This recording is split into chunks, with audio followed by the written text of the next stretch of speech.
I'm so excited for today's episode. We're doing things a little bit differently. I had two amazing conversations with two different single dads through adoption. So we've combined them for you so that you can get a couple different perspectives from the viewpoint of a single father. I hope you enjoy this as much as I enjoyed talking to each of them.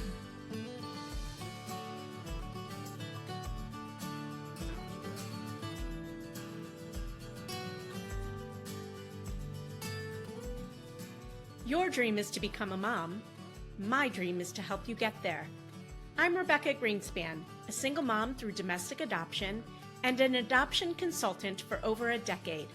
I'll be your guide, along with other adoption professionals and members of the adoption constellation, walking you step by step down this beautiful and complex path of adopting your baby. When I was going through the adoption process, I had no idea what I was doing, what I needed to know, or more importantly, who to trust. Well, after helping hundreds and hundreds of families grow through the beauty and complexity of adoption, I've learned more than a thing or two, and let me tell you, it's not always rainbows and butterflies. This isn't just another podcast sharing adoption stories, but it's for you if you're genuinely committed to diving in with an open heart, eager to learn everything there is to know about adopting a baby so that you can show up for yourself and your child in the best way possible. This podcast is for you if you're ready to put your newfound knowledge into action. Adoption isn't for the weak of heart, and it certainly isn't done when your baby gets placed in your arms. If that's what you think, I'm afraid you're living in la la land. My promise to you is to keep it real if you promise to keep digging. We'll acknowledge the hard, and we'll also celebrate the joy that is adoption. You ready? Let's do this.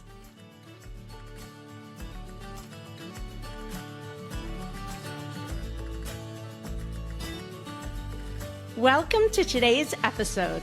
Today's conversation is a really unique one. Our guest today grew up as the youngest of 6 kids, always surrounded by the joy and chaos of a big family. From babysitting and teaching swim lessons to coaching and being a big brother to many, he has dedicated his life to working with children. Driven by his passion for nurturing young minds, Dan Miller pursued a career in teaching. But as Dan entered his early 40s, single and with a deep desire to be a dad, he decided to take a bold step into the world of adoption. Losing his own father in 2006 only strengthened his resolve to create a loving home and become the kind of father he had always dreamed of being. Join us as we dive into his incredible story, guided by the support of friends who were also adopted, and explore the beautiful journey of becoming a dad through adoption. I'm also excited to introduce to you my very good friend, Ben Greenberg. Ben has carved out a distinguished career as a real estate lender, focusing mostly on serving underserved communities, which is a testament to his commitment to making a difference wherever he can.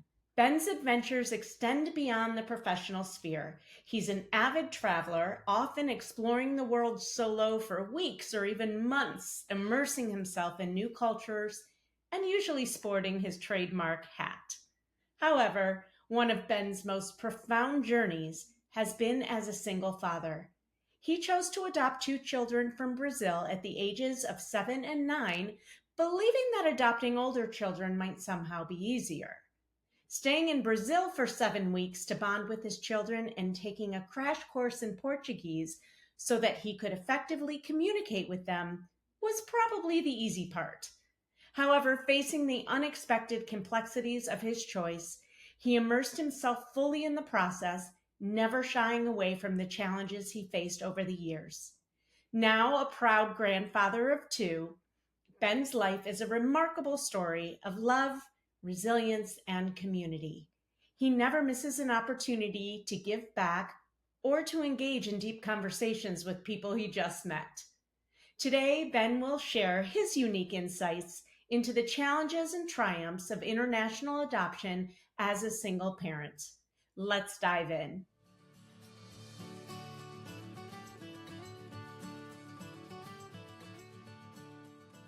And I'm so excited you're here, and I'm excited to have this conversation with my good friend. Let's start by telling people how you decided to become a single dad.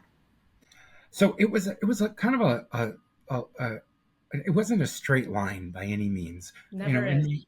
yeah, it really isn't. So when I was, in my 20s and 30s, I was hanging out with some really great friends, and I was always a really responsible person because Mm-hmm. growing up, I had a mentally ill mother and a mentally ill stepfather, and I had younger siblings, and I was always stepping in to provide guidance. My younger siblings were 16, 17 years younger than I am. So I was out of the house and, providing them stability. And so I always felt parental in many Mm-hmm. respects of my life. And then I'm like, okay, I'm going to go have fun and I'm just going to have fun. And I really, let loose for a bit. And then, as my friends started coupling up and having kids, I was like, wow, their lives are, it's so great. And I always liked kids. And so, fast forward, I started a job working at an inner city nonprofit in Cleveland, where I worked with a lot of single moms, and they Mm-hmm. were all poor, and they all had lots of, challenges in their life. But one thing that was really clear is what great devoted moms they were. Mm-hmm. So the stereotype is here's these single moms struggling financially, but where they broke the stereotype was they were just so powerful and so committed to their kids. And I know many of these, this is 30 years later, many of these kids have long gone on to have their own kids. They're Mm-hmm. just fabulous adults. And I thought to myself, wow, if I ever decided to be, I made a good living, much more than many of these folks. I had I had homes. I had a support network. I thought I could do this. Of course, I didn't realize that African American women are just incredibly strong. But at the time, I'm like, I could do this, no problem. Oh, And then, meaning the single moms that you right, were that's right, that's right. comparing yourself to. Okay. Right, right. I had no idea how strong they Yeah. were in comparison to me, but Uh-huh. boy, did I learn. And then another kind of vignette is my dearest friends had been trying to have kids for many years Mhm. and decided to adopt from Korea, and they also had some quirkiness in their family, like all of us. We all have quirkiness, and they didn't want to bring their family to the Detroit airport to pick up their newborn child. And I went with them, and I drove them to the airport, and they were just so, they were kind of bickering, and they were, they're very tense. And every time the international doors would open, people would go, and there were like three sets of parents there with drivers like me. And then all of a sudden, they were handed their child, and they became a family. And the whole airport, everyone was around was crying. It was just such a magical moment. And I thought, oh my God, you don't have to have, you can adopt differently. So that and so, first these single women who were so strong and were able to navigate life, then watching an adoption take place in real time.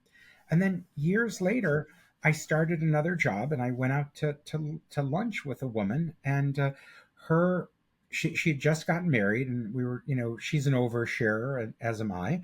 And she was sharing that her husband, or then husband, was in the process of fostering kids because he was 40, and he didn't want to wait any longer to have children. And I said, wait, he was going to do it on his own? And she said, yeah, he was far into the process. And but they ended up adopting themselves. We actually adopted at the same time. And I came back from lunch that day and Googled single male parent adopt. And I thought, oh my gosh, there are other folks out there. And that was my journey. It was kind of those three, watching in real time the inspiration of all these single parents, and then knowing that someone else had thought about it and was Yeah. actually doing it, and that that kind of brought me down this path of adopting. And I know it sounds weird, but that's how I got there. It doesn't sound weird at all. We all want to see mirrors in ourselves, whether it's mirrors of what we might be thinking or what we've gone through. And you kind of found those people that represented who you wanted to be. So I don't think that's weird at all. You know So, what? yeah, go ahead. One other thing is, I think our mutual friend Natalie Bowman. Yeah, who we She and had I. on the podcast, actually. I'll link it in the show notes so Oh, you can go great! back and hear it. Yeah. Oh, great! So she and I, years before, had said we what would happen if we didn't have kids. And somewhere in there, she said she was going to adopt, and I said, I'm thinking about it too. And that's how that it was all it just kind of all kind of came Came together. together. Hmm. And then the last piece, again, I was new on this job, and the woman who hired me, we were talking, and I was thinking, well, I'm going to go to India for 2 months, and spend all Because my that's what savings. Ben does. He Right. just goes out of the country for however long he wants. It's wonderful. So I was going to go for 2 months, and I thought, but I can't afford adopting kids and going out of the country. So I sat with my boss, and we were in New York. We're at a bar, and we're having a drink. And she never had kids, but she was happily married. And I said to her, I'm thinking of adopting kids, but it would change. Right now I can travel and do all these things. And she said, you should do it. We'll make it work. Hmm. And then a week later, she came back and dropped a paternity policy on my desk, a work paternity policy, giving me time off. And Wow. I just was like magic. I'm like, well, of course, the world is telling me that someone needs me and I need them, and Wow. that was that's how we got there. So I had lots of little supports along the way. There wasn't one moment where I said, I'm just going to do this. Welcome, Dan. I want to jump right into the questions. How did you decide to adopt as a single dad? Having been the youngest of six, I always wanted to be a big brother. And that's how I got into working with kids as a teacher and swim lessons and coaching and all that. And I remember saying when I was in high school that if I'm not married by 30, I'm going to adopt. 30 came and wasn't ready at that point. So in my 40s, still not married. And I had lost my dad in the early 2006. So that kind of prompted me even more so to look into it. And I've known a couple people that have were single parents, mainly females. But I thought, they could do it. And my scheduling of being a teacher would be a good, hopefully someone would choose me. And, schedule of being off in the summers and winter breaks and things like that. So I checked with a friend, co-worker who had adopted internationally, China-wise, and bent her ear, and she gave me info and decided international is probably not the way to go because of the expense. The expense of getting there and back, and then once we're home, then I would not have the finances to raise a child as much. So I was looking internationally. I also was looking into surrogacy a little bit and realizing that was quite expensive and not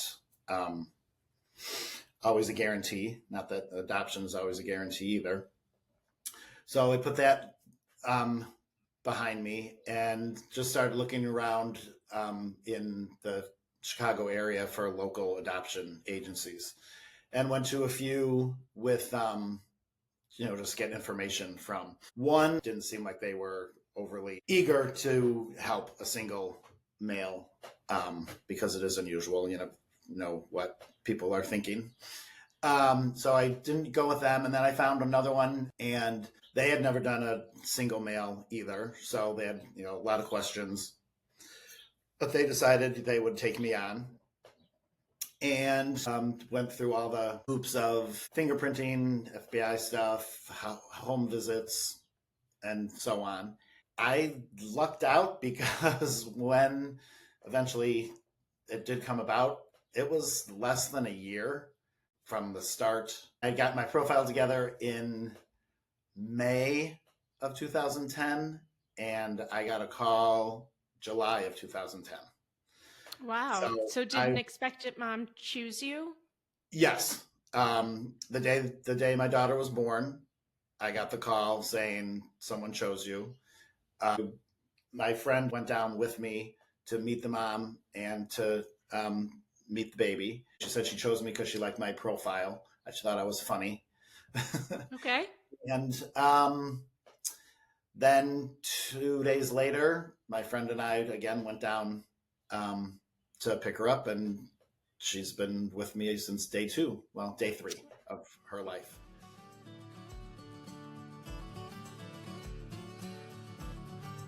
You talked a little about your boss who fully supported you and even went as far as pushing you to take the first step. What about the rest of your friends and family? Were they generally So supportive or what? it was a mixed bag. To be honest with you, Okay. some of my family were really great. Most of my family were great. They were, but they had their concerns. Some of those concerns were around transracial adoption. Mm. We're and we're Jewish, we're white, and what would that mean? Some were concerned about, not in really understanding. And by the way, they were probably right. I was an optimist. And I probably didn't fully understand. But I think anyone who goes into parenting, they Mm-hmm. really knew what parenting is like, Mm-hmm. probably wouldn't do it, because it's just so difficult. But I did lose friends. I had some friends, particularly very religious friends, who felt that that kids deserved a mother and father. Mm-hmm. Um, and when I would explore with them was, and which I agree, every kid should have two parents. I think that's the way it should be. But it doesn't work that way. Life doesn't quite work that way. So I think one good parent is better than two bad ones. Mm-hmm. Um, and or and gender, it could be two moms, it could be two dads, it could be a mom and dad. Two people are going to parent better than one. However, one good parent is pretty great in and of Yeah. itself. Yeah. And that was my fundamental feeling throughout all this. So I did lose a few friends who felt that it was inappropriate. They tended to have really strong opinions. Some people thought that, that I was too old. I was 37 when I decided to adopt. Oh, wow. um, Okay. um, That would have been ancient then. Right, I was not right. I know I was 37, and some friends thought, that I was too set in my ways, and they were probably right. But kids don't care how set in your ways you are; they'll Mm. change that. Generally, generally though, people were supportive, and I had friends. They wrote me emails and they wrote me letters, and at the beginning, everyone was really great. It's interesting though. Some of that changed when I got my kids, because my kids were not easy kids, and I All don't know right, if you asked about that. let's get to that in a second, but that's a Mhm. really good. And I'm also curious, some of those friends who you lost, did they ever come back or no? Some, no, no, they No, did they not didn't. come back. Okay. They did not come back. But part of it is I didn't want them back. Mm. Mm-hmm. Um, I, I am so grateful for my family that I have, and it's this isn't a political decision. This is a very personal decision Totally. of having a family. Whether a woman decides to buy sperm, a man decides to foster, go into international adoption, which what I did. I think that starting a family is a personal choice that no one should have input. Women are in control of their own bodies. Parents, people are allowed to choose for themselves how they how they have a family. So, can you share some insights into how your family and friends reacted to your decision to adopt? Were they supportive? Were they concerned? My work colleagues were very supportive. Family was mostly supportive, but probably didn't think I was serious. Mm. And one close friend originally wasn't overly supportive. She's like, "Why don't you just be a big brother?" And I'm like, "No, there's a difference between being a big brother, big brother program, and being a parent." So I took it and I said, "Okay, thanks," and continued on. My siblings helped as far as helping with put my profile together and pictures of me with my nieces and nephews, and so they would see all that. But again, I don't think they originally thought anything would come of it. Mm-hmm. And once she was home, surprisingly, my mom wasn't overly enthusiastic. She's like, "Oh, I can't believe they let a single male have a girl baby." And so that was a little hard, but she lived up in Wisconsin and didn't really come down to meet her for like 2 weeks after I had her. But then once she met her. What was that about? What do you think I'm that not was sure. about?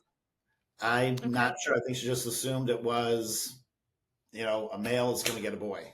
I'm not quite sure. I never fully asked her. I was kind of annoyed about it and a little hurt.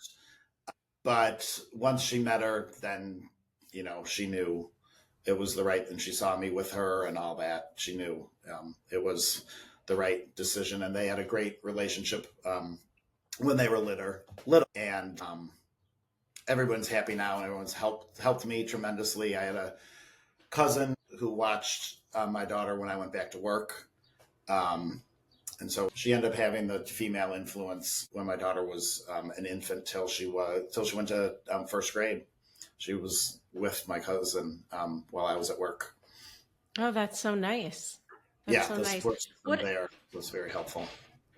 Did any of the pushback from your friends at the time make you pause or think twice before you move forward? Or were you pretty intentional and set and thank you for your opinion? I know you love me, but I've made this decision. So, I mentioned earlier that I was very engaged with my parents in raising, particularly my two youngest children, or two youngest children. It's funny, two youngest siblings, and I watched two not stable parents raise and me help out, and I thought I don't need anyone else's opinion to tell me what I can and cannot do. And so I had made up my mind. Now, what's interesting is I did talk to a stepsister in Israel who said, "Don't get one. You definitely got to get two." It was probably good advice. It was excellent advice, and her answer was, her feeling was, well, they'll keep each other occupied so you can get a break. That was real, but she was suggesting I get 3 or 4, and I'm like, oh God, that would have been crazy.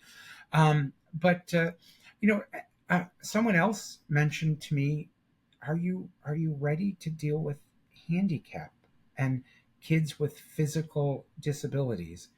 And I had to really think about that. I had to think about the transracial piece. That was really big. I've had a large, diverse group of friends, and but now I was talking about changing my family look and design, and what valued. So I went to the oldest person in my family, which was my grandmother, who was alive. She was her health was just starting to fail. She was like 93. Okay. And I said, "Grandma, I'm gonna go and adopt a grandkid or two, but they're going to be black." And I just wanted to see her reaction. And her reaction was, "So, did I understand you right? I'm finally going to have great grandchildren?" And I said, "Yes." She said, "Then I don't understand what you're waiting for." So I have chills. Yes, it just freed me to say, I don't know what kind of kid I want, whether it's black, Asian, white, but it allowed me to then say, what's important to me? What do I need? And I think adoptive parents really need to ask themselves those questions. Doesn't care what your parents. It's interesting. I had another family member who's like, "Oh, you cannot adopt kids of color." What's interesting is his fiancee is an African American woman today. Because he's evolved, and of course I have kids of color, and my and biracial grandchildren, and we just it worked out great, and everyone's happy and fine. But back then, and thinking about it was such a profound Yeah. thing to contemplate. What kind of kid do I want? And when you have kids, you have to let go what you want, realizing it doesn't really matter what you want. They are their own human being. They have their own interests. They have their own desires. My daughter loved Barbies. The idea of Barbie just was so not appealing to me. But I learned to sit on the floor and play Barbies for hours. And now my grandbaby wants to sit on the floor for hours and dress up Barbies, and I embrace it. It took a while to get there, but I guess when you become a parent, you really have to contemplate what your kids needs. Hmm. But you can start out with what you need, but you also have to realize what you need is really not going to be that important. As soon as they arrive, whether it's through Right. birth or adoption, Yeah. everything is about them and their view on life. It's What you funny that needed you said is that. gone. Yeah. Yeah. So going back, what I heard you say was Mm. your friends' opinions did not change your direction, and they did get you thinking a little bit deeper than maybe you had, like in different ways. It's like challenged you to think about certain scenarios that maybe you hadn't contemplated. Is that Right. fair? That I Okay, would say that's absolutely right. I mean, I really did have a lot of support from family that's and great. friends, That's and great. and I'm grateful for that. Yeah. There were only a couple people. One was a work colleague who said to me, "Don't do it. Are you crazy?"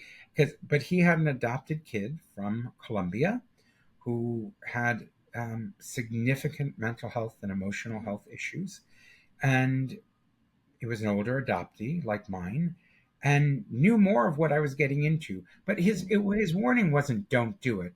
His warning was be Know what you're prepared, getting into. Yeah. know what you're getting into. And even though I thought I was prepared, Hmm. I clearly wasn't. But then Yeah. maybe that's another podcast. Yeah, and you had said something else about it doesn't matter what your needs are because it's about what your kids need. And we have this after our families adopt, we have this what we call our virtual play date, and it's kind of our wrap up call. And I have this. I get up on my soapbox, and the first thing I said was, "While you were on this journey to become a parent." Now you're a parent of a child through adoption, and it becomes about them, not about Yes. you.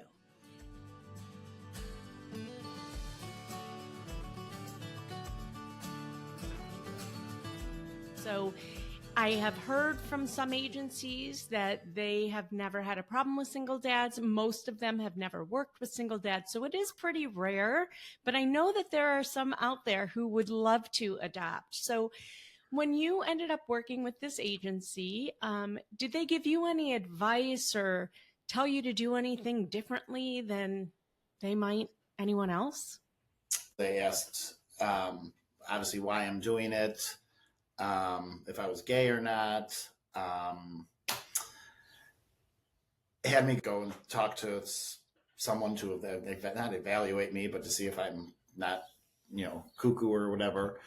So, I send Christmas pictures every year to show how she's grown. And the first 6 months to maybe it was up to a year, we had a monthly meeting with certain babies that were born around that time, and see how we're doing and bounce things off parent situations. have you ever joined any either like Facebook groups or meetup groups of other either single dads or transracial adoption families? On Facebook, I am in a group, and so I see what some people post transracial Mm-hmm. adoption wise, and unfortunately, a lot of it is kind of negative coming from the adoptees. So that's Yeah. kind of disheartening. But I'm also learning, what not to do. But other than that, no, I didn't even, to type in on Facebook single dad, I don't even know if there are that many single dads. Probably not. Probably wives. not. But yeah. They're single dads that might have done the surrogate route, or just single dads, Yeah. due to, divorce or widow, but adoption wise, I don't think so. Yeah, I would tend to agree. So, okay, take us back. Walk us through your process that you took. How did you decide what kind of adoption, which agency, and did you get pushback for being a single man? Did everybody say, "Oh yeah, that's great"? What were you faced with? So I have to tell you, I was very naive here because I did get a lot of support. Yeah, right. Right. I got a lot of support again from family, friends, my job. So and then I started looking at adoption agencies, and I realized most of them were Christian agencies. And so I thought, oh, being Jewish would be really a problem. So so I'd first have to look who would support singles, and none of them said they wouldn't support. There weren't enough saying single men out there. So that, I figured if they supported single women, they'd support single men. Again, it never occurred to me that this. And you specifically went out looking for international. You never thought about baby because you knew you wanted an older child, right? I knew I wanted an older child. Yeah. But part of my rationale was faulty, right? Oh, you thought it'd be easier. I thought it would be easier, but it wasn't. But what was interesting is there was the elephant in the room, and I didn't realize what the elephant was until about the fourth phone call, and I finally stopped someone and said, "Are you asking if I'm gay?" I mean, wait, because I'm just curious. You seem to be inferring, but I'm Jewish. And thinking that would be, and they're like, "Oh no, that's fine. But what does your wife do?" And I'm like, "I don't have a wife." "Why don't you have a wife?" "Well, I don't have one. I don't know. I mean, I could tell you why I don't have one. But what does that matter? So there was lots of the gay in the room was such a assumption and such an interesting concept, because I was like, what does that have to do with anything? And then some were like, well, I just found that whole process. So eventually I got through and I found 5 countries that would allow single men to adopt. One was Brazil, one was Poland, Russia, Jamaica, and Haiti, I think, were the 5. Now, this was a while ago, in case this was a while ago. Yes, exactly. Yeah. And I didn't. I also made the assumption that in third world countries there'll be more of happy, healthy kids available than, and of course what I got was undocumented problems. So I think folks should realize if you're going international adoption, they don't necessarily have the rules that they have here that really document things.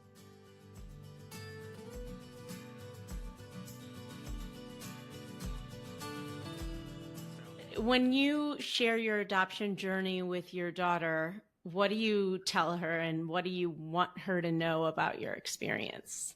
Does she ever question why you're a single dad, or? No, she really hasn't. She never really asked. And now that she's a teenager, she hasn't. You've just always been dad. Us. Yeah. I showed her the profile that her mom chose me from, and she read it and laughed about it. Unfortunately, it's not an open adoption. Her birth mom did not want to have it open. Okay. And my daughter's been okay with it. There've been times when she was younger one time she was 2 and she was sad. She was, I want my mom. I want my mom. And I didn't say you don't have a mom. It just didn't come up. The number of cartoons that she watched. And it was, at that time, it was Caillou, and the mom and dad and the baby or the kid are all there. So I think that's how she related. Oh, there's a mom in the family. But after that, there, really wasn't. When she was around 11 or 12, she asked if she could meet her. And I gave her the information. My daughter's middle name is the birth mom's first name. So we kept that connection. And I said, when you're 18, you could track her down. I don't want to interrupt her life now. We've talked about it more so when she was younger. Now she's not really asking questions as much. Yeah. I understand that you're doing that because that was what the mom's wishes were, right? Right. Mm-hmm. Yeah. I do know, like, one of the things that I learned, I sat on numerous adoption panels from adoptees, hearing, okay, what did our parents do right? What did our parents not do great? And one of the things that came up was that when our parents never talked about adoption and never brought it up, we felt like it was not to be talked about. So that's something that always stuck with me. And I'm also a single parent through adoption. So I work in adoption, so it's a little bit different, but bringing up adoption or saying things to make the connection, like, anything about how, oh, this about you is so beautiful, you must get that from your mom or from your, birth family. Or do you ever think about them? I think about them all the time. Or bringing it up so that a door is open for her to know it's okay to talk about if I want to. Right. Yeah. When she was younger, I talked about it probably more so than I do now. Yeah. But yeah, I wanted to make sure that she was comfortable and knew, because obviously we look different being African American. And I think she's fine with it. When she was younger, kids would ask, who didn't understand the whole adoption thing, would question things, and she would just say, I'm adopted. And leave it at that. So she's been comfortable with it that way. But I think she does want to meet her birth mom. So we had to really negotiate, and at a certain point, I realized that they were following my lead, but I had to affirm their ability to make decisions because they're people. Yeah. Infants are different. You can make decisions for an infant, but a 5-year-old has already got a sense of self. And should be, that self should be honored and negotiated, and it can certainly morph. We all morph over time, but I think there's a respect for that child that has to be there, and by the way, it happened naturally. I didn't know this. My kids just had so many needs when I adopted them that really raising them Jewish was no longer that important. It was raising happy, healthy children. Yeah. They're functional kids. If they wanted Papa Noel, it's fine because I needed them to go to school. And right. So certain things, the trade-offs became more about their needs and less about what I needed. Amen. Wow, and that's such an important piece. But it's a hard one. Yes. It is. It's easier when they're not your biological kids. I think. I don't know. At least for me. Maybe. I'm like, okay, this is the hand that they've been dealt, and I've been dealt. We need to address that hand. We can't pretend it's something else, because pretending doesn't solve or help them. Yeah. So I'd say if I was going to do it all over again, I would have learned that. I mean, I got it quick, but I could have gotten it quicker. And new parents should go in that. Any parent should go in. You don't know what your kid's going to need. Your job as a parent is to meet their needs and meet them where they're at. I love it. And yes, you may mourn what you thought of as, I want my kid to be a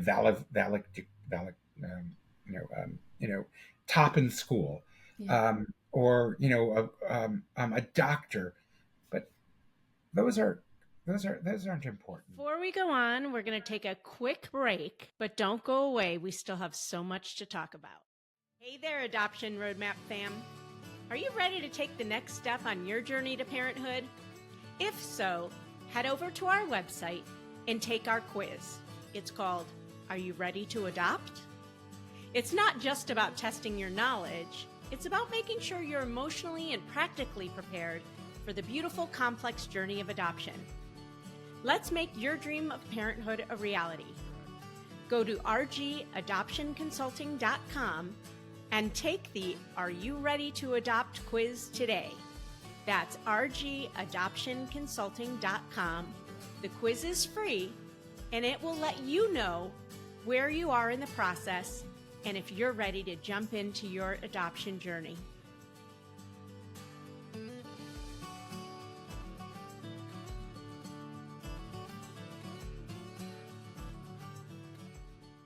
So let's talk about transracial adoption for a minute. So first of all, what made you think or be open to transracial adoption?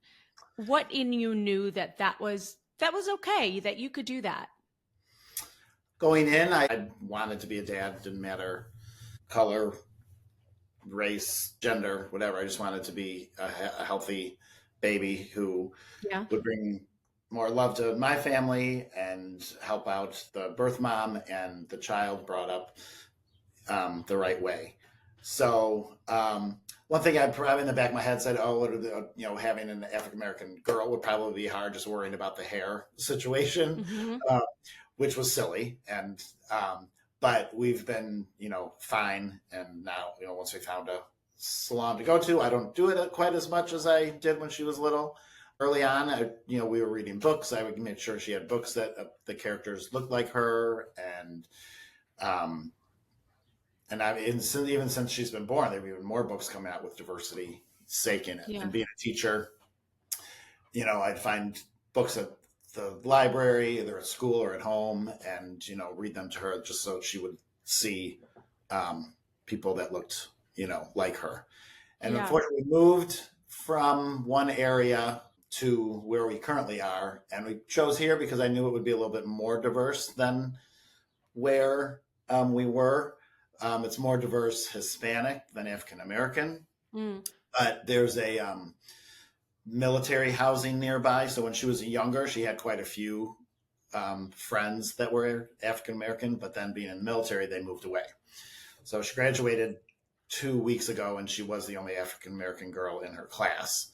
But outright, it doesn't show that she's concerned about it. And when I do ask her, she either doesn't want to talk about it or... Yeah. So I could delve a little deeper, and not in a probing way, but, just check in to see, do you want to talk to somebody about if you're having issues or, concerns?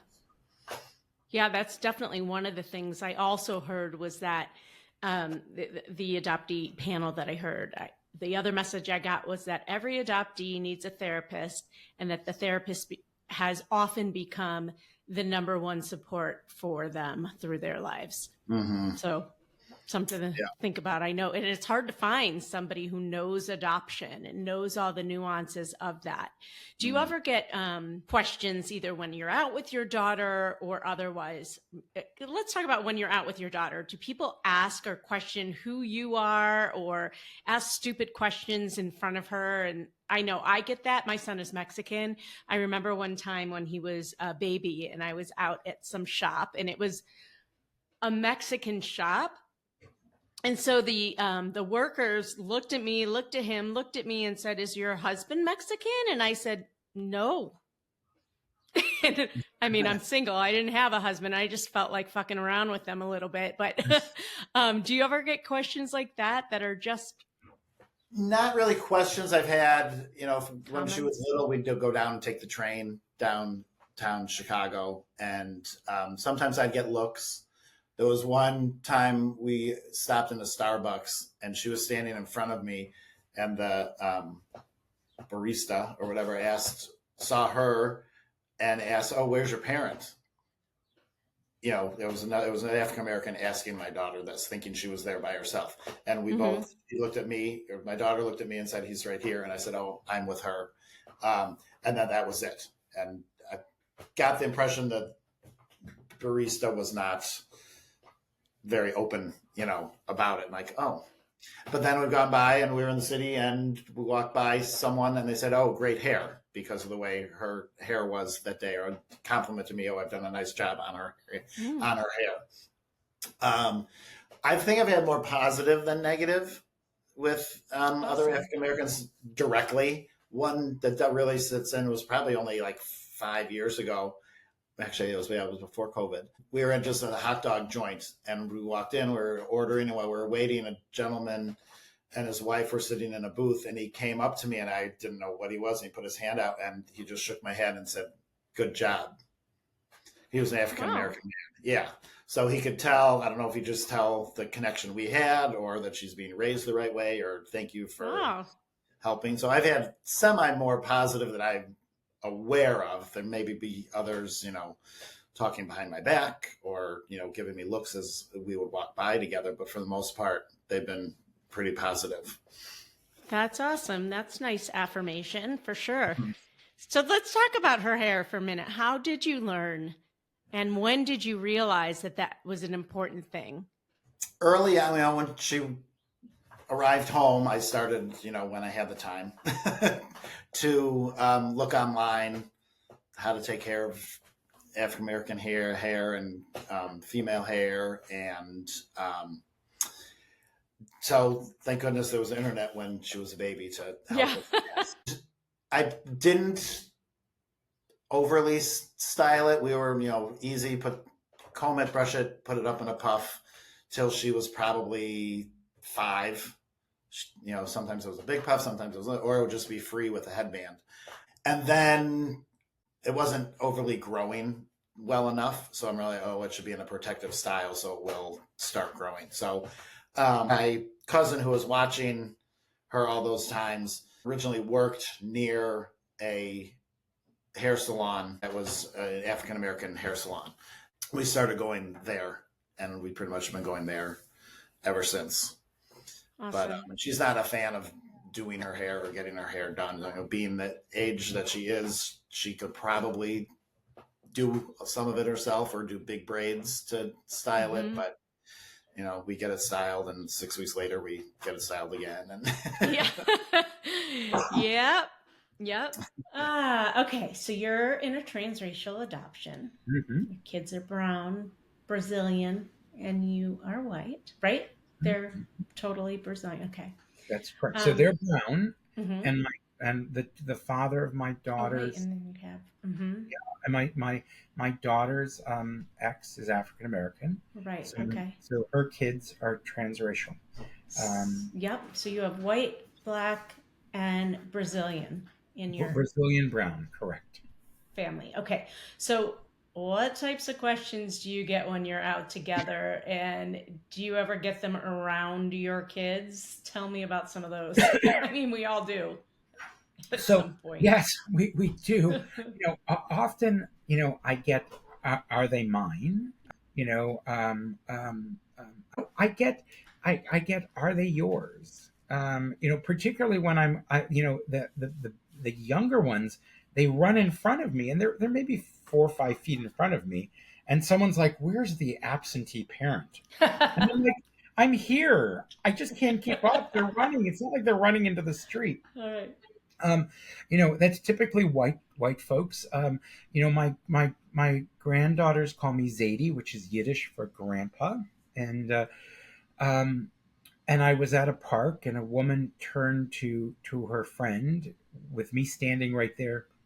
She doesn't have a Zadie, meaning she's a woman. She's a young lady of color. She couldn't possibly have a Zadie, but she does, me. I didn't engage with these people because there was no point in that. But during the George Floyd riots, when I went to get my hair cut, when someone said something racist, I was like, stop. My family are brown and black, and what you're saying is simply wrong. So I've had to choose. With my son, I've had to say, when you're pulled over, keep your hands on the steering wheel. He started driving. He started driving when there was a lot of racial tension in this country. Keep your hands on the steering wheel. Um, so all that, we've had some really. My daughter and I went to Atlanta once, and she wasn't feeling well, and so we went to stop at a CVS or Walgreens to get her some like headache medicine, and she's walking around the store. And I'm opening things and looking at the sale items, saying, "Oh, should we get this? Should we not get this?" And she comes up to me. She said, "Dad, some creepy guy is following me around." And and I'm like, "Wait." And we realize it's security. The security guard isn't checking me, middle-aged white man, who's opening products to check to see if they're any good, but following my young lady of color, my beloved daughter, around the store as though she's going to steal a bunch of stuff. We've definitely seen some of that. We've seen it in the Jewish community. We've seen it in the regular community. When you have a transracial family, when they're young, they're all cute. As they become adults, they become adults. They become men. They become women. The angry black woman, the angry brown woman, the angry, the insolent black teenager versus just a teenager. Mm-hmm. A gang of kids. Well, they're just 5 kids walking down the street. They're not a gang, but there are 5 black kids walking down the street. Mm-hmm. Do you cross the street? These things are so personal to my family now. Mm-hmm. And by the way, it's not just white people. The other day, I took my granddaughter, and I'll admit she has really curly hair, and I didn't bother to comb it. I was just like, I tried. She wouldn't let me, so I'm like, okay, we're going to the store, and an elderly black woman came up to me and she whispered in my ear, "Is she yours?" And I said, "She is." And she said, let me help you. And she walked us over to the hair care products and started putting stuff. You should use this on her hair and comb it with this and spray it with this and tie it with this. And I said, okay. I got home and my daughter's like, "That happens to me all the time. I can't stand it." Well, Emma has long, straight Brazilian Latina hair, and her daughter Mia, has more African American curly hair, and we're having to learn how to address that. And of course, no young lady likes her hair combed to get long hair combed. Got to do it. It's not fun. Mm-hmm. Boys are easier. If they don't cooperate, you shave their head and it goes back. And but we've had issues, but generally we haven't. The issues that were in our family and our friends all ameliorated. Everyone immediately realized this is just who the Greenbergs are. Yeah. And they were totally cool with that. Yeah. Out in the general community, we still deal with race because race is very much an issue in our country. It often complicates some of the other issues, particularly mental health, which again, we still have some mental health issues that, and that concerns me, and how police handle that. But we live in a suburb that, I've introduced myself to the police chief and said, okay, we have these kind of problems. This is what's going on. So part of my job with my children, even as adults, is to educate people at our temple, at our community center, our neighbors. We're a family. We expect to be treated with respect and kindness. Set that expectation. And frankly, we're not shy about holding people accountable to that. Mm. So good. So good. And I think that's such an important message too. If you are bringing a person of color into a white neighborhood or whatever, go and introduce yourself to the people that you need to be introduced to tell them about who you are and that they're part of your family or whatever. I hear that a lot, and I think it's probably a good idea. Unfortunately, I also think, Becca, it's about the microaggressions as well. Yeah. Mm-hmm. people don't necessarily mean to be hurtful. Right. There's the outright meanness. Mm-hmm. I'd say that's rare, but rather the things that hurt. Mm-hmm. So let's talk about them. Let's get it out there. Let's be clear, because I know no one wants to hurt a 6-year-old. Mm-hmm. They just don't want to do that, but they can. Mm-hmm. So let's just not let's address it early, and clear, and we have found that a great approach, and we've really, and most folks are really like, we're so glad you told us this. We're glad you brought this in. There are differences, and we just need to acknowledge those differences. I agree with you that people are curious and they appreciate being educated. And as a parent, sometimes it gets a lot, if you're always getting questioned or whatever, and you have to make a decision. And I always say you have 3 choices. You can either tell them it's none of their business and, whatever. You can use it as an educational moment, or you can fuck with them a little bit. Right. And by the way, I've done all 3. Yeah, I mean, me too. I've done all 3.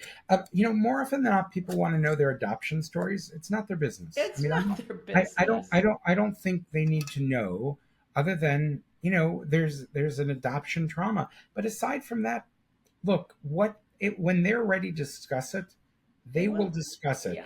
Now, early on, I didn't quite make that, and I told more people than I should have, and I regret it.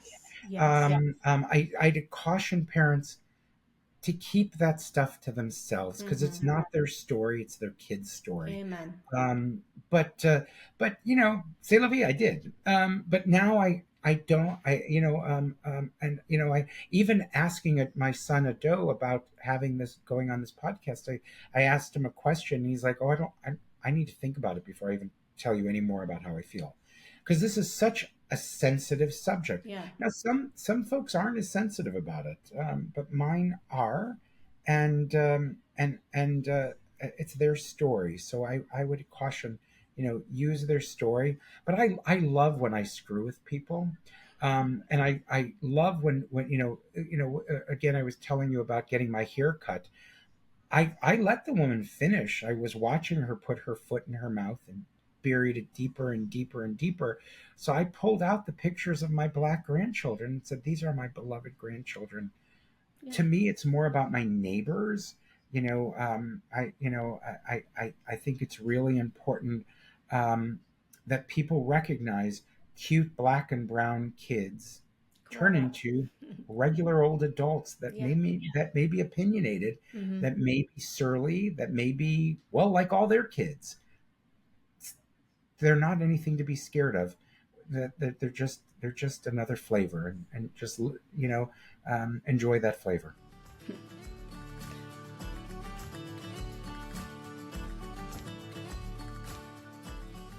So, to other single men who are considering adoption, what advice would you give them based on your own experiences? Well, again, I'm probably unique because I have the background in, education and children growing up, and I'd say go for it. You'll learn as you go, just like if you were a parent with a spouse. Yeah. I probably didn't read as many books as I should have. It's never too late. You still have many years ahead of you as a father. To other single dads who are considering adoption, what advice would you give them based on your experiences and things you know now? Got it. Well, a big one, my kids did have a lot of trauma. We had a really tough, I would say tough 10 years getting to the point where we're at today from adoption. I would say be realistic. Know what you're getting, and know that you're, really know that your friends and family, that one, build a network ahead of time of adoptive parents. because adoptive parents have been the best support for me. Not my friends with traditional kids who are like angels. They're not angels, right? But they're easier in many respects. They often don't have some of the learning challenges, cultural differences, right? They're like more like my friends' kids are like their parents. They have those quirks. But my kids had ADHD and was late diagnosed with autism, and I having friends who were adopting and creating. And by the way, I didn't think I needed this, but it became my best source of I need help. So I would say create Mm. um, a group of friends. Start joining groups. Meet. You're singing Right, right. you're singing my my whatever, my prayer. Like, I say this all the time. People think we're good. We don't need it. Yeah, We yeah, got and we got a lot of friends and families. We're good. yes, and I Mhm. did that. And what's Mhm. interesting is this Brazilian adoption place said to me, "Come up and see what it was like." And I wish I had, because if I had gone, I would have gone in with again, I would have adopted, but I would have gone in with a lot more open eyes. I went the next year, and I was so grateful to be around parents Mm. of other adopted kids from Brazil who all looked and sounded like my children, many who were older adoptees. And I was exhausted when I got there. And one of the parents said, "Oh, Ben, you can take a bottle of wine and go sit in that chair and we'll keep an eye on your kids." I And I was can. like, well, I'm like, no way. And another time, my son, my Ado, again, my Ado was my challenging one, at least until he turned about 10. Then it switched to Emma. But Ado was at as elementary school, and a woman walked by and heard him swearing in Portuguese, and not nice words. I mean, really tough stuff. And she poked her, and she spoke 5 languages. She and her wife had 2 adopted kids, and turned to him and said, "You can't talk like that to an adult. Come with me. You're going to apologize." And he's like, and she's like, I'll translate the apology. She walked him up to the teacher. He apologized. And then the next day at parent pickup, she said to me, "I think you need a break. Why don't you come over for Shabbat dinner and hang with us?" They've been dear friends for 20 years now. I love So that. I would say be realistic, create a network ahead of time of people who will get. Maybe you'll be lucky and you'll get orphan Annie, but more often than not you're going to get a typical kid with some degree of challenges, probably exasperated by adoption and whether it's transracial or not. There's going to be something. Create that network because it'll be invaluable. The other thing is I would consider, well, what if things go wrong? What kind of resources do I need, and have them ready. I tell friends all the time, if you're adopting from Colombia, maybe you should have a Spanish speaking child therapist around, just to help you while the kid Yeah. learns. Or if you're seeing signs of ADHD in an infant you adopted, you should don't wait till diagnosis. Mhm. Start rounding up, what does my insurance cover? Mhm. So when it gets to that point, you can immediately respond to their needs. Mhm. So I think adoptive parents, particularly single adoptive parents, whether it's male or female, should we don't have a partner or a spouse where we can run things by. So Yeah. sometimes it takes longer to process. Yeah. So process earlier so you can start, so you can be ready when your kids need what you need. The other thing is, don't care what anyone else says. Screw it. If you want a family, if this is what you want, go for it. Yeah. It's your life. Who cares? I Becca, we actually have a mutual acquaintance who didn't have children because her mom told her not to adopt. Um, I'll tell you offline who that is, but she she said to me, I wish, when even as bad as my kids were that first 2-3 years as far as behavior and emotional and draining, she said, I'd give anything to have children. Anything. Her mom and her sister vetoed it. Who cares? Who cares what these folks say? Yeah, be true to yourself. Be true Be to true. yourself. Yeah, do it. Do it.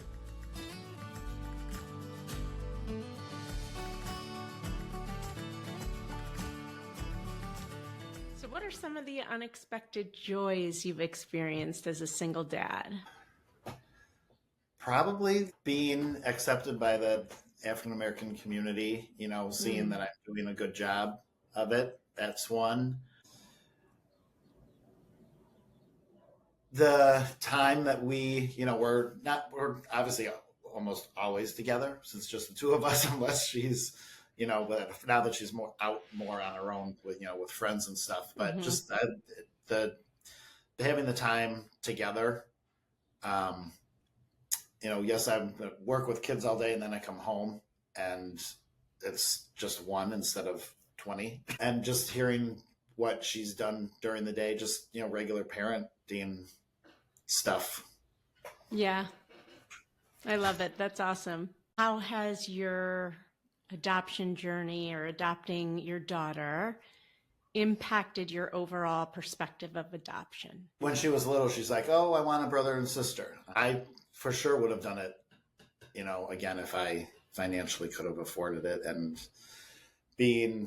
I thought 40s that I wouldn't really get chosen due to my age. But now 40s is like the new what? Who knows? What do they say? Teens. Oh no. No, just kidding. What else do you want to tell people about your journey? It's quite unusual having it happen so quickly. Like I was only going to give it about a year, and if nothing happened, then I was deal with the dogs being my kids instead of. Yeah. And because it happened so quickly, I kind of got in trouble with the summer club thing that I was doing. I didn't let them know I was looking into adoption. So in my evaluation, they commented on not letting them know that I was adopting. And I'm like, I didn't think it would happen that quickly. That's why I didn't tell you. I didn't know what to expect, but I didn't expect it to happen in 2 months. Yeah, that is very quick. Having a daughter that, knock on wood, hasn't been any issues. She was a pretty easy baby for being single, which helps. Yeah. Ourselves. All right, you're not allowed to answer being a Zadie and having grandchildren. Other than that, what are some of the unexpected joys of single fatherhood? So obviously I'm not going to answer that, but that's a big joy. I But know. the normal joys of parenting, that going to an amusement park for the first time with kids, going to see a movie for the first time with kids, reading that book and reading it over and over and over again. Oh, yeah. I was just telling Doe loved the movie Cars, and I must have watched Cars 500 times. It was a joy because he got so much joy out of it. Having a pet, watching him love that pet, all the joys of being a parent are the joys you get because we're no different. An adoptive parent and a parent are a parent. There's no difference. So if I refer to my kids as my adopted kids, they're my kids. They're my children. I love them. I would die for them. That's the joy of having them. People say you saved kids. I would say on the contrary, my kids saved me. I would have been eating at too many restaurants. I would have been traveling a lot. I would have been hanging out, taking pictures of my meals. Now I'm just great. Now I'm living. I went to hockey. I loved going to my son's. He was a goalie. I loved going to hockey games. I loved making other friends of other parents, adoptive and not. But I would tell you, being an adoptive parent has given me a sense of empathy that I lacked. I thought I had it, but it's taught me a kindness that I didn't, and a patience that I Yeah. frankly didn't have. And that's what we learn from our kids is that we see our worst selves, and we know that we can be better because our job is to do better for them. So we do better. Has your overall perspective of adoption changed since adopting your children, or Um, just since being a dad? so, I tell, I have a number of single male and female friends. Many of my single female friends, I say, brewing your own is not such a bad thing to do. It has physical consequences, um, but you can control the environment. Mm-hmm. Um, but when I hear people say we can't get pregnant, and they're like, "What will we do?" I'm like, "What do you mean? What will you do? There are gazillions of kids who need you, and to be honest with you, you need them." I, Look, I gave my kids are going to get middle class. They're getting a middle class life, but I got a life, right? Who's better off? I think I am. So my perspective is, if is again, if you want a family and you can't brew your own, this is a great option. It's not a secondary option. It's just a different way to get to your destination. Ah, Um, I love that. That is a beautiful way to end our conversation. there you And go.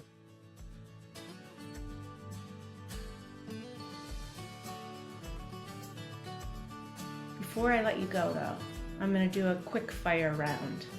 Okay? Mm, So, as it relates to adoption, mm, who is one person or organization who has impacted you? I want to do a shout out to them. mm. Well, so I would have two. It's Limiar International, and it was the group that it was a nonprofit group to help um, Brazilian children. And it was started by a woman whose husband was in Brazil, and she saw all these kids on the street and all these kids in broken homes. And she was a white Christian upper middle class woman whose husband was there working for like an international company, and she had her own kids, and she said, "I'm going to adopt 5 kids," and she just kept adopting kids, and then she's like, "Well, okay, I'm going to get divorced if I adopt any more." So I'm going to start an agency, and for many years she did that. She has since passed on, but that organization was life changing. The other is Belfair here in Cleveland, which I used for the home study, but it was really my friend Jill Sadowski I who, thought you'd mention her. right? Yeah. So every time I had a problem with a kid, and I had lots, I'd call her up and say, "I, boy, do I need help. I'm at my wit's end," and she was always there to help me, calm me down, and say you'll get through it. So and then lastly, Karen Rosenberg, who is a and Marilyn Malkin, both therapists that my kids have had for many years. They're just fabulous. So I would tell you, without those three people and That's four. organizations, Yeah, oh, three people in right, an organization. right, the one that got it started, and the three. I've been really lucky. Sometimes um, I I I can't get over how lucky I am.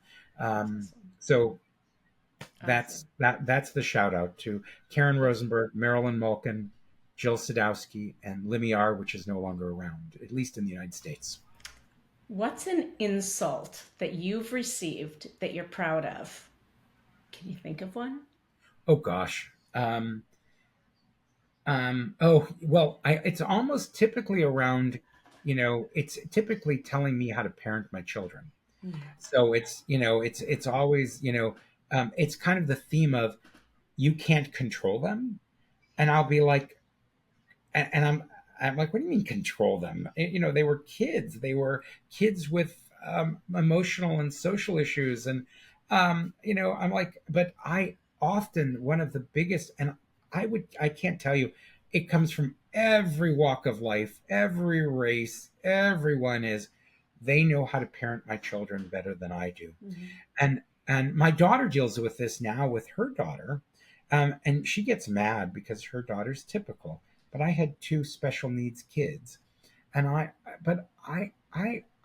at first I used to get mad, and then I realized they don't know what they're. So I just thanked them. I said, I am so grateful for your expertise. Thank you. And that's what I say. I'm so grateful for your I expertise. love And then that. I walk away, and they're like, is he being serious or is he screwing with me? Be clear, anyone listening to this, if I've said that to you, I'm screwing with you. Um, I love it. If you could go back and give your 18-year-old self one piece of advice, what would it be? oh God. Well, can we change it from 18 to 25? Sure. If You you know, could go back and give your 25-year-old self one piece of advice. um, be more open to opportunities that come That's good. along. Because there were relationship opportunities that I passed on. There were financial opportunities that I passed on. Um, um, I was very rigid in my view of life, Mm. and being a parent has made me much less so.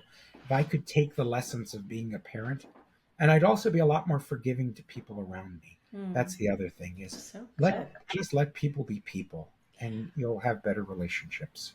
What does your morning routine look like? Oh God, I lately I getting out of bed, I'm dragging my ass, but I do have a coffee pot right next to my bed. So Okay. I have a Keurig, really, literally, and that's, by the way, that's something I would advise single moms and dads. I lived in a 3-story home, and by the time I got done to have a cup of coffee, the half the day was over. So I just put a coffee pot next to my bed, and I've had a coffee pot next to my Perfect. bed for the last 20 years, and it's been fabulous. And so to me, it's all about the morning coffee, having it right next to your bed. You'll feel better about it, and that's my morning routine. I get up, I turn on the coffee pot, and then I go brush my teeth, and the coffee's waiting. Describe adoption in 3 words. Mm. Expectations, love, change of expectations. Thank you so much, Ben Greenberg. I appreciate you and love you so much. Mm.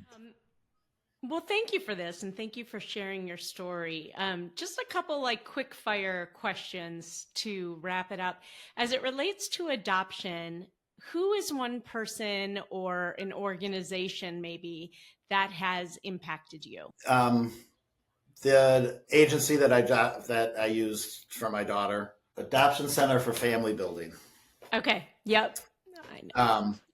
And just because they were so helpful, and glad to send in my yearly donation towards other expected moms that need help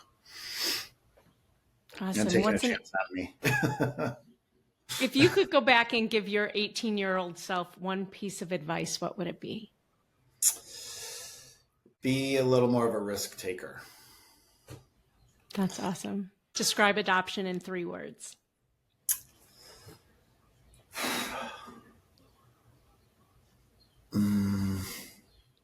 Loving,